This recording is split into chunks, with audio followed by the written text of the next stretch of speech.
Friends, welcome to daily current affairs. Current affairs की revision की इस क्लास में आपका स्वागत है। तो कल के जितने भी महत्वपूर्ण करंट अफेयर्स के प्रश्न थे उसका आज हम इस क्लास में एक क्विक रिवीजन करेंगे। तो चलिए शुरू करते हैं आज की क्लास। आज का हमारा फर्स्ट क्वेश्चन है, वित्त वर्ष 2025-26 के लिए आरबीआई ने केंद्र सरकार को कितनी अधिशेष राशि हस्तांतरित की? तो इसका सही उत्तर है 2.87 लाख करोड़। 2.87 लाख करोड़ इतनी राशि आरबीआई ने केंद्र सरकार को हस्तांतरित की है।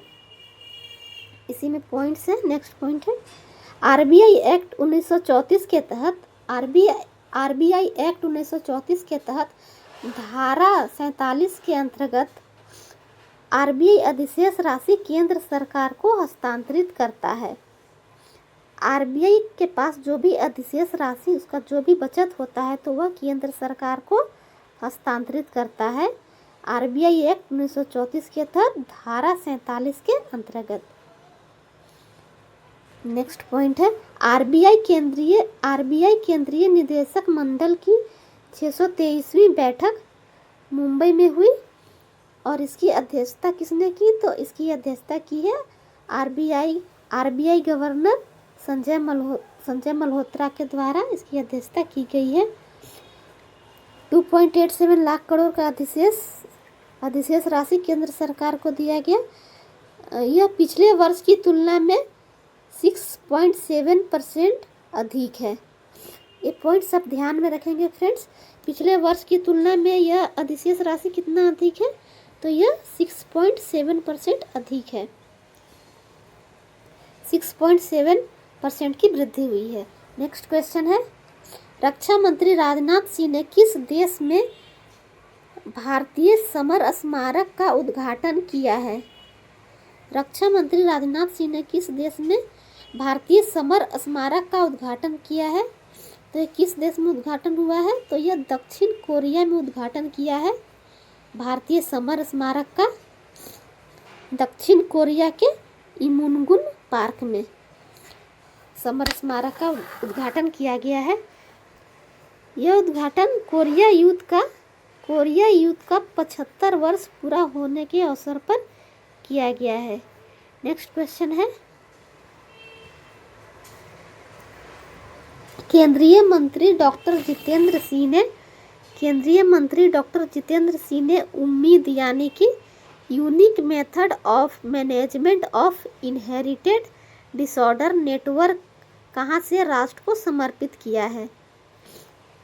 केंद्रीय मंत्री डॉक्टर जितेंद्र सिंह ने उम्मीद यानी कि unique method of management of inherited disorders network कहाँ से राष्ट्र को समर्पित किया है? तो यह नई दिल्ली से राष्ट्र को समर्पित किया गया है केंद्रीय मंत्री डॉक्टर जितेंद्र सिंह के द्वारा। यह विज्ञान और प्रौद्योगिकी मंत्रालय के अंतर्गत जैव प्रौद्योगिकी विभाग के तहत डॉक्टर जितेंद्र सिंह के द्वारा यह किया गया है इस नेटवर्क का उद्घाटन। इसका उद्देश्य क्या है फ्रेंड्स? तो इसका उद्देश्य है आनुवांशिक विकार का समाधान। इसका उद्देश्य है आनुवांशिक विकार का समाधान। नेक्स्ट क्वेश्चन है, गृह मंत्रालय ने ड्रोन रडार आधुनिक कैमरे और अन्य उन्नत प्रौद्योगिकी से लैस स्मार्ट बॉर्डर परियोजना ये कहाँ से लागू करने की घोषणा की है? तो स्मार्ट बॉर्डर परियोजना कहाँ से लागू करने की घोषणा हुई है? तो यह बांग्लादेश और पाकिस्तान के बॉर्डर पर स्थापित किया जाएगा। ये स्मार्ट बॉर्डर परियोजना क्या है? तो इसके तहत साइबर अटैक को टैकल किया जाएगा और साथ ही साथ ड्रोन अटैक और हाइब्रिड वार को भी टैकल किया जाएगा इस स्मार्ट बॉर्डर परियोजना के तहत। ये कहाँ पर स्थापित करने की बात की गई है?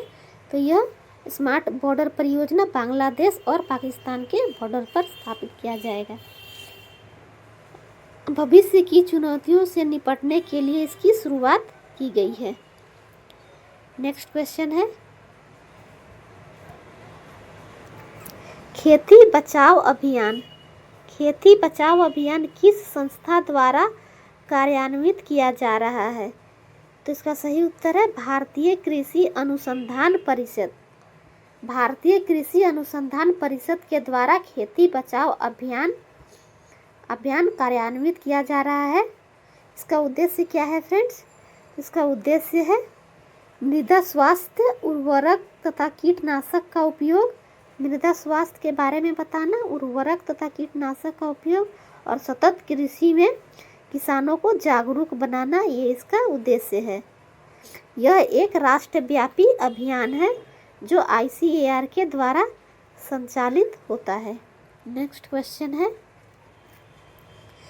किस मंत्रालय ने जीवन मोबाइल ऐप, किस मंत्रालय ने जीवन मोबाइल ऐप और शतायु डैशबोर्ड लॉन्च किया है?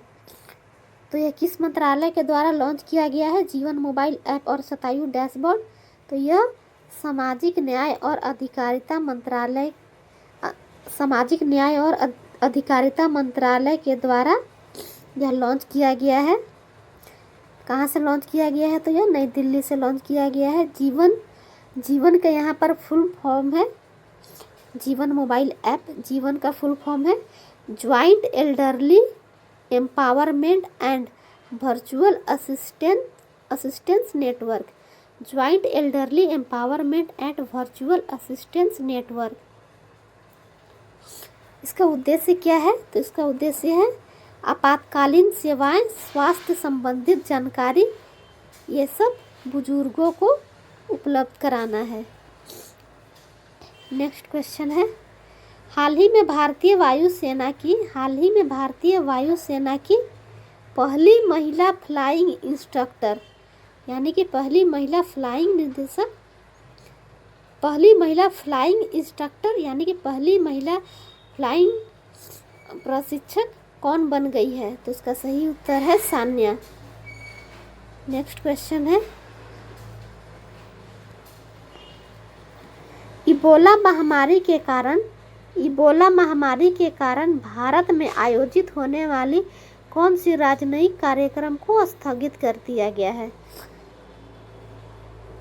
तो फ्रेंड्स, हाल ही में इबोला महामारी के कारण भारत में होने वाली बहुत सारे राजनयिक कार्यक्रम को स्थगित कर दिया गया है। इसमें है, इसका सही उत्तर है कौन कौन से राजनयिक कार्यक्रम को यहाँ पर स्थगित कर दिया गया है? तो भारत अफ्रीका फोरम शिखर सम्मेलन, भारत अफ्रीका फोरम शिखर सम्मेलन, इसको स्थगित कर दिया गया है। और साथ ही साथ इंटरनेशनल बिग कैट अलायंस, इसको भी स्थगित कर दिया गया है इबोला महामारी के कारण। ये भारत अफ्रीका फोरम शिखर सम्मेलन, ये जो है 31 मई 2026 को न्यू दिल्ली में 31 मई 2026 को न्यू दिल्ली में होने वाला था। और इंटरनेशनल बिग कैट अलायंस यह 1 जून 2026 को न्यू दिल्ली में होने वाला था। यह इबोला महामारी क्या है? तो हाल ही में हमने इसको पढ़ा भी था। हाल ही में यह महामारी युगांडा में फैला है और WHO के द्वारा इसे ग्लोबल हेल्थ इमरजेंसी भी घोषित किया गया है। नेक्स्ट क्वेश्चन है, हाल ही में दिए गए कुछ महत्वपूर्ण पुरस्कार। फर्स्ट पुरस्कार किसे दिया गया है? Fellow of the Royal society, fellow of the Royal society, यह पुरस्कार किसे दिया गया है? तो यह पुरस्कार सौम्या स्वामीनाथन को दिया गया है।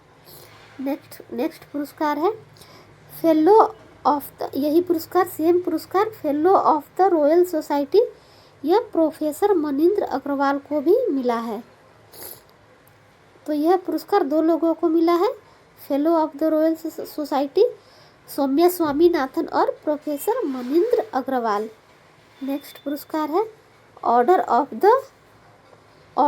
द मुकुंद गुब्बे, यह पुरस्कार प्रोफेसर सलीम अब्दुल करीम और प्रोफेसर कीर्ति घेड़ा को मिला है। ये दोनों लोग को यह पुरस्कार मिला है, प्रोफेसर सलीम अब्दुल करीम और प्रोफेसर कीर्तन घेड़ा। नेक्स्ट है संयुक्त राष्ट्र सैन्य लैंगिक समानता पुरस्कार, संयुक्त राष्ट्र सैन्य लैंगिक समानता पुरस्कार यह किसे दिया गया है? तो यह मेजर मुस्कान बराक को दिया गया है। नेक्स्ट क्वेश्चन है,